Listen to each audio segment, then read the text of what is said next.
This is Radio Metropolis.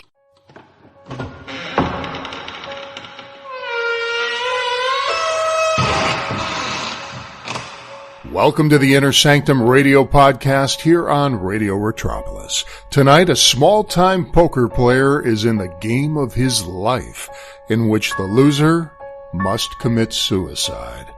This is Dead Man's Deal from August 28th, 1945, here on the Inner Sanctum radio podcast on Radio Metropolis.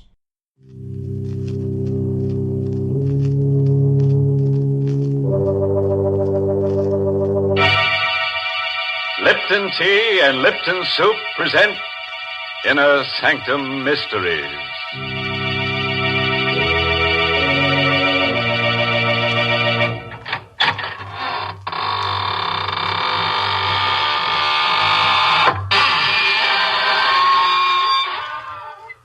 Good evening, friends of the Inner Sanctum.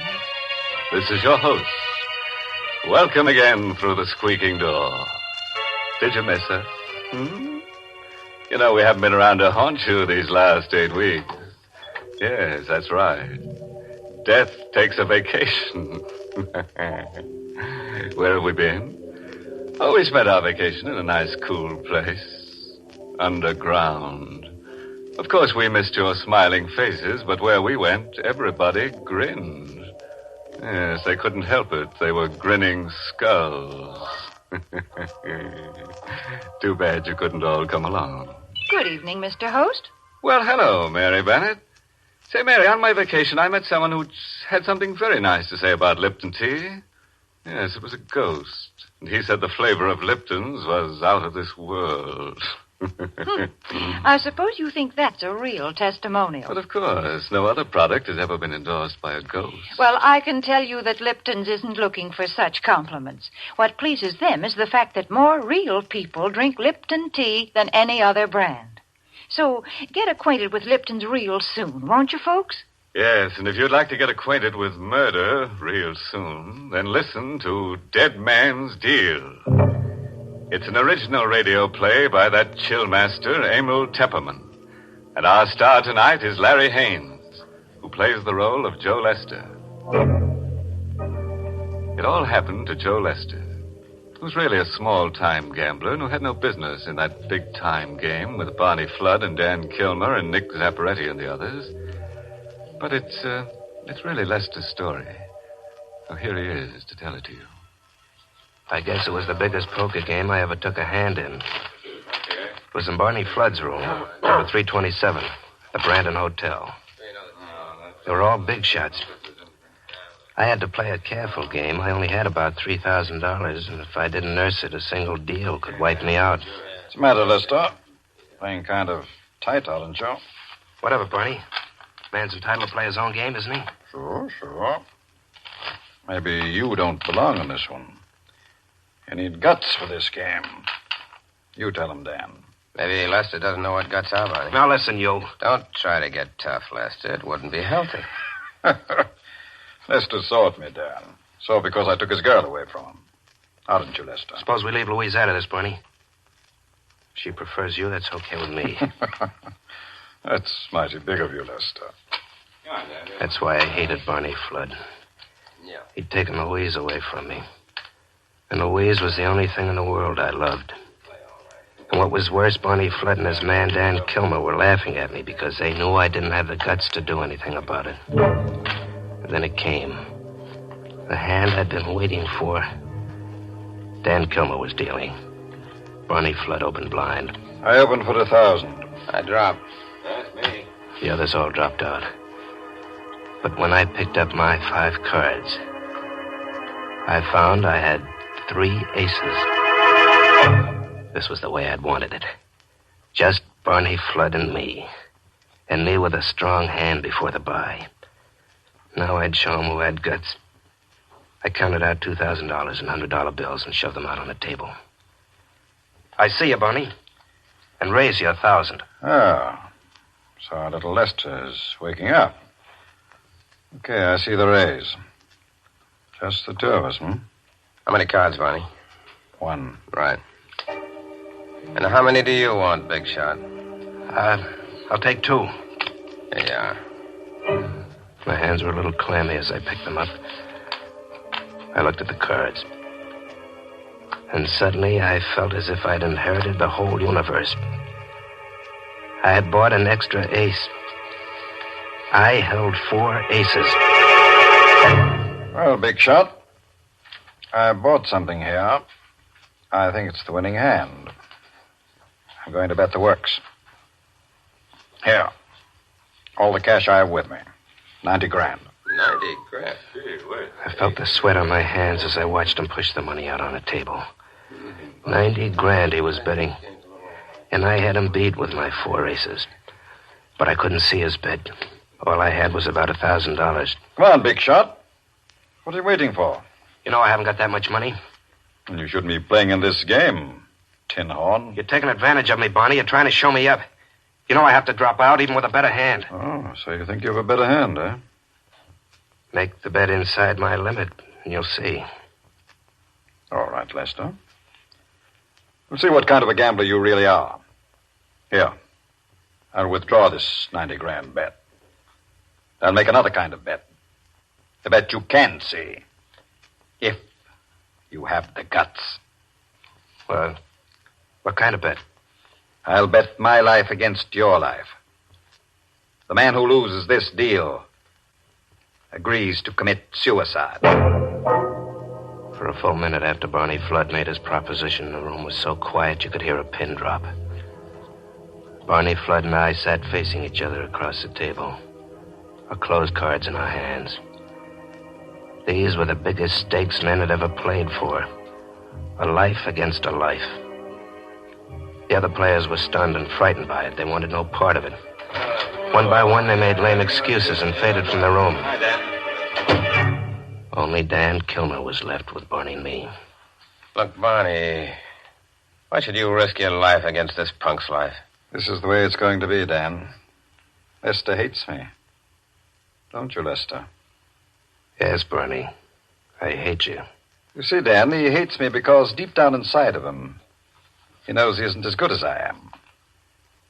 All right. This is the showdown. One of us walks out of this room alive. The loser stays here with a bullet in his brain. Is that okay with you, Lester? Yeah.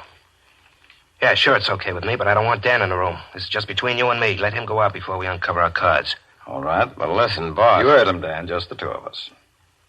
Okay. Leave your gun here on the table, Dan. I don't like... Do as I say. Okay. Thanks. Now go down to the lobby and wait. So long. I'll be waiting in the lobby. Okay, Lester. There's no backing out now. We'll open our hands. The loser picks up that gun and blows his brains out. This was the minute I'd been waiting for. My lips were dry. I wet them with my tongue. Now, at last, I had Barney Flood exactly where I wanted him. Okay, Barney. Read 'em and weep. How do you like these? 1 ace, 2 aces, 3 aces, 4 aces. How do you like 'em, Barney? 4 aces, huh? I kept my eyes on Barney. I wanted to milk the last drop of satisfaction out of that moment. But he was a born gambler. His face didn't show a thing. He sighed, and slowly he began to turn over his own cards. 3 of hearts, 4 of hearts, 5 of hearts, 6 of hearts, 7 of hearts. A straight flush. Well, Lester. Straight flush beats 4 of a kind. You only bought 1 card. That's right. I went in with 3, 4, 5, and 6 of hearts. I bought the 7 of hearts. A straight flush. I can't believe it. I've lost. Yes, Lester. You've lost. You've lost your life. And a gambler always pays up. There's the gun, Lester. Go ahead. gambler always pays up. I curled my finger around the trigger. I stood up and leaned across the table. I pointed the gun at Barney Flood, and I shot him in the head. Now I had to work fast and carefully. I had it all figured out. When I shot Barney, I leaned over the table so the barrel of the gun was close to his head. There were powder burns on his temple around the wound. I wiped my fingerprints off the gun and pressed Barney's hand around the barrel. Next, I turned my attention to the card table. This was important. I left my 4 aces intact where I laid them out. But I changed Barney's hand slightly. I removed the 7 of hearts, replaced it in the deck, and riffled through till I found the 7 of diamonds. I substituted this for the 7 of hearts. Now Barney's hand was no longer a straight flush. It was an ordinary straight. And my 4 aces were better. So now it looked as if I had won the game. I was ready. I picked up the phone and asked the operator to connect me with the police. Hello? Police headquarters? This is Joe Lester. I'm in room 327 of the Brandon Hotel. Barney Flood has just committed suicide.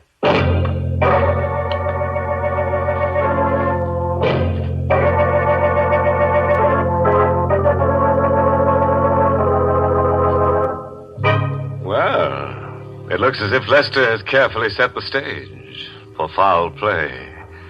He has to be careful if he wants people to believe that Barney has committed suicide. Because that's the last thing in the world a man would do. How about it, Mary? What side are you betting on? I'll give you odds that Lester isn't caught. Why, you know very well that I don't bet. Oh, come on, Mary. I'll tell you what. I'll bet you my Sunday shroud against a package of Lipton tea. Oh, my gracious, I never know what you're going to say next. But I still don't believe in gambling. And now, let's go back to Joe Lester. Let's see if his airtight scheme to make Barney Flood's murder look like suicide goes over with the police.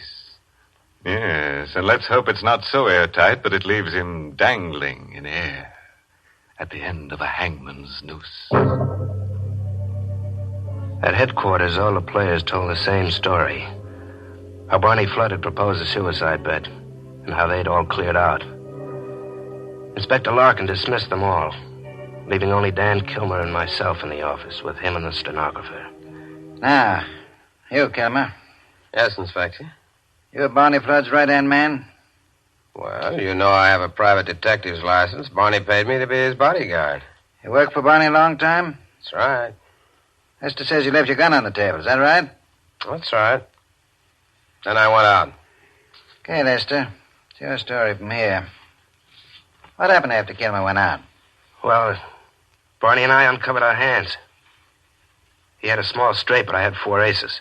You saw the cards lying there on the table. Yeah, I saw them. What happened then? Well, Barney said, well, I guess I lose. He picked up the gun. I tried to stop him, but he said a gambler always pays up. Then he put the gun to his head and pulled the trigger before I could stop him. How do you think of that story, Kilmer?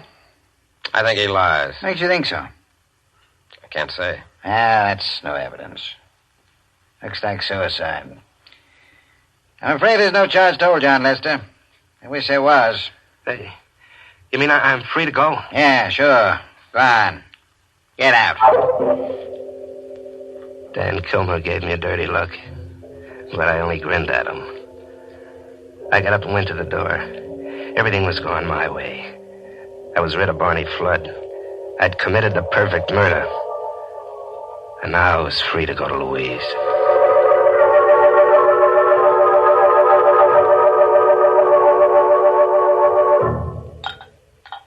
You know, it's awful funny. What's awful funny, Louise? How Barney killed himself. Here's your drink. Oh, thanks. There's nothing funny about it. He lost and he paid off. Yeah, I know, but somehow I can't imagine Barney losing a hand like that. Now, listen, Louise, you stop thinking about Barney. He's dead, see, and I'm alive, and I'm not letting any other man have you. Is that plain? Yes, darling, it's plain. Come here, baby. That's better. You know, I'm crazy about you. You seem to have changed. You seem so strong. Yeah, you bet. From now on, nothing stops me.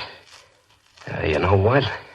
We're getting married tomorrow. We won't wait. I better answer the phone. I'll let it ring. No, you better let me answer it. Well, okay, go ahead, but make it snappy, will you? I will, darling. Hello? Yes, this is Plaza 87790. I watched her at the phone. And she was more beautiful than anything I'd ever known. That was the happiest I'll ever be. That one short moment while I watched her at the phone. And then it was over. Yes? Yes, he's here, but... Who is this? What are you talking about? No. No, it can't be. Please. Please, Her voice trailed off into a sob, and she hung up. She looked as if all her life had been drained out of her body by that phone call. Louise, who was that? Who was that on the phone? What did he say? He said to remind you about the Seven of Hearts. He said you know what he meant. Seven of Hearts. The card I'd substituted in Barney Flood's hand. Oh, but no one could know about the Seven of Hearts. Barney was the only one. And he was dead. Who gave you that message, Louise? Who was that on the phone? He didn't give his name, but I recognized the voice. Louise, for heaven's sakes, tell me who it was. I can't believe it, but I'd swear it was Barney Flood.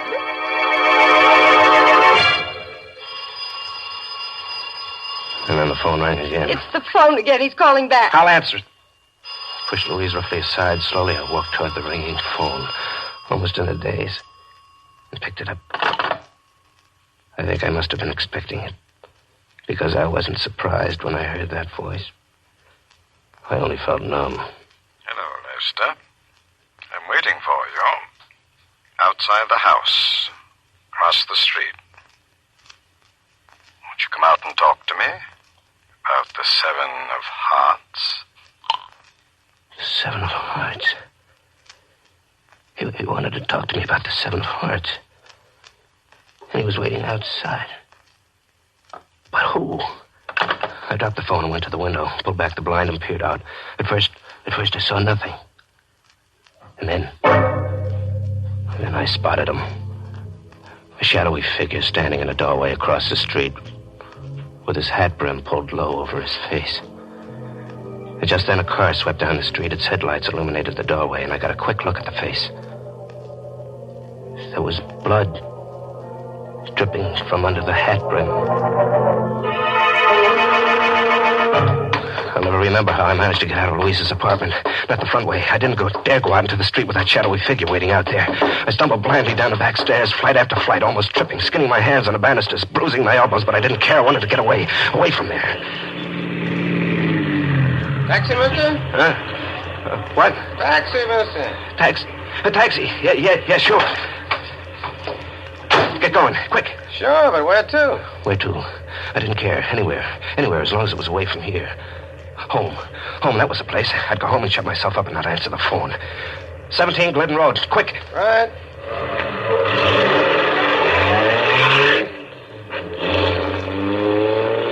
I heaved a sigh of relief as we pulled away. Out of pure instinct, I suppose, I looked out the rear window. Suddenly, the blood began to pound in my head like a thunderous avalanche. Because back there at the corner was that same shadowy figure. Getting into another cab. Pointing after my taxi. Faster, driver. You gotta go faster. Hey, what's wrong, mister? Look, that cab behind us. $20 if you lose it. What cab? That one, you fool. The cab behind us. Hey, one of us must be nuts.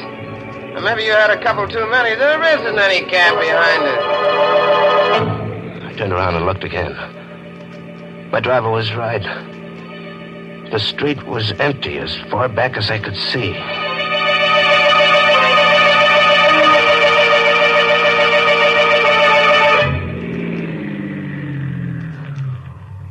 Here you are, mister. 17 Glidden Road.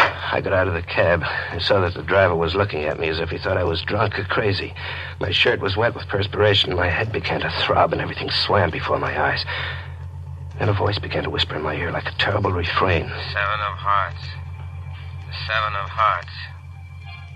Seven of I Hearts. leaned weakly against the taxi Seven cab. of Hearts. Through a mist, I looked down the street. There it was. Seven of hearts. Same shadowy figure with a hat being pulled low over the bloody face. Seven of hearts. Walking toward me. Seven of Slowly. hearts.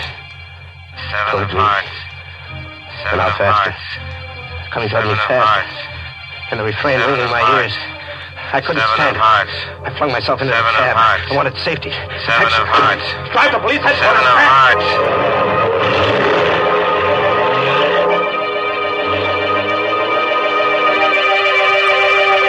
Police headquarters. I burst into Inspector Larkin's office. He was in there talking to Dan Kilmer. What's the idea of barging in here, Lester? I got to talk to you, Inspector. What's wrong, big shot? You look all broken You up. keep out of this, Dan. I've come to see the inspector. What do you want? I want protection. You got to protect me. Protect you against whom? Against Barney Flood. He's come back. Is a gag? No, it's no gag. That guy's gone nuts. No, I tell you, Barney Flood's come back. At first, I thought it was a phony, but now I'm sure it's Barney Flood. How do you know it's Barney Flood? Because I stopped short. I'd almost said too much. I couldn't tell him about the Seven of Hearts. I couldn't tell him why I was sure it couldn't be anybody else but Barney Flood. Get out of here, Lester. I've got no time to waste. But you've got to assign an officer to protect me. I'm afraid to go home. Look, Lester, I think you're going nuts the way Dan says. If I signed an officer to you, everybody'd say I was going nuts, too. Signing a cop to protect a man against a ghost. But I insist. Get out! Look, Dan, will you help me? What? Oh, me? What, you're not working now, are you? No, I lost my job when Barney died. Well, look, how about a job? Working for me. Protecting me, huh? Against a ghost? Against Barney Flood's ghost? Well, what do you care as long as I pay you? Okay, Lester. You've hired me. Good. Come on, then. Come home with me. I want you to sit up with me all night, huh?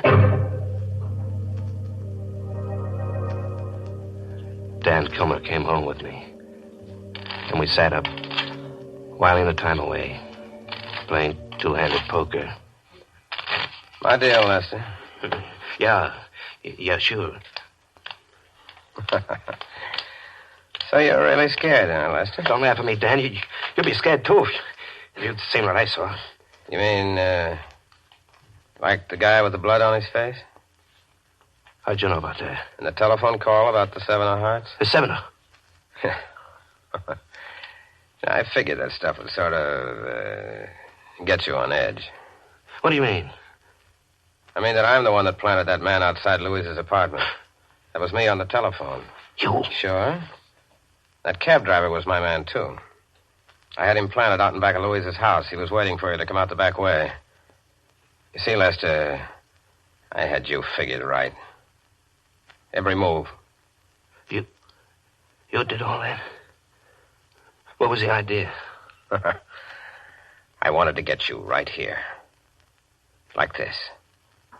Afraid of your own shadow. What? What for? Pick 'em up. I picked up the cards. I stared at them. It was 4 aces. The same hand I'd held with Barney Flood. How would you like to make a little bet on your hand, Lester? Against mine. Say, your life against my life. What do you mean? Don't you get it yet? Here, I'll turn my cards over for you. See? 3 of hearts, 4 of hearts, 5 of hearts, 6 of hearts, and the 7 of hearts. You see, Lester, my hand does have the 7 of hearts in it. So did Barney Flood's. Before you took it out. How do you know about the 7 of hearts? For a long time, Dan Kilmer didn't say anything. He just sat there, looking at me. Then he got up. He took out his gun, laid it on the table. Then he went to the door. How did I know about the 7 of hearts? You see, Lester, I dealt the other hand, too. Barney Flood was right. A gambler must always pay up. The gun is ready on the table. And now, I'm ready too.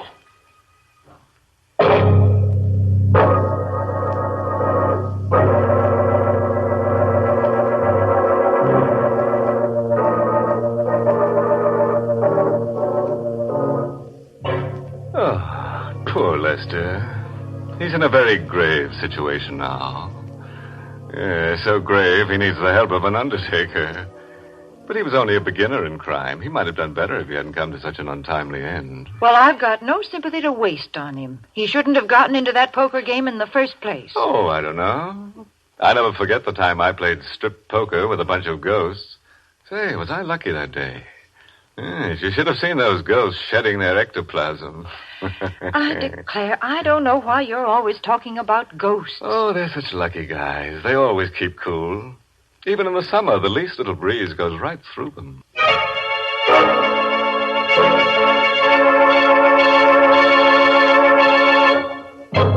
And now a word of advice.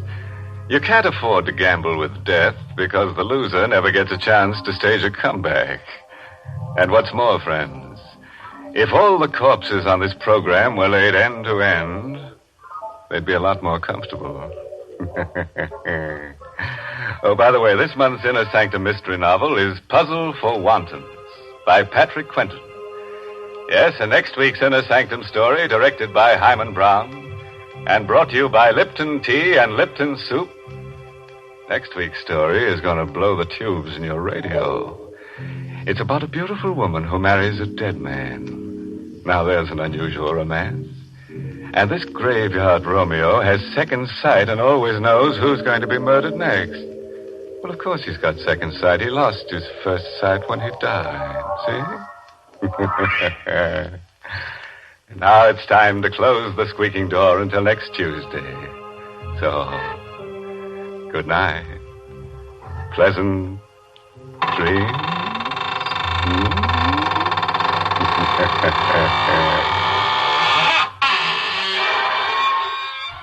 This is CBS, the Columbia Broadcasting System.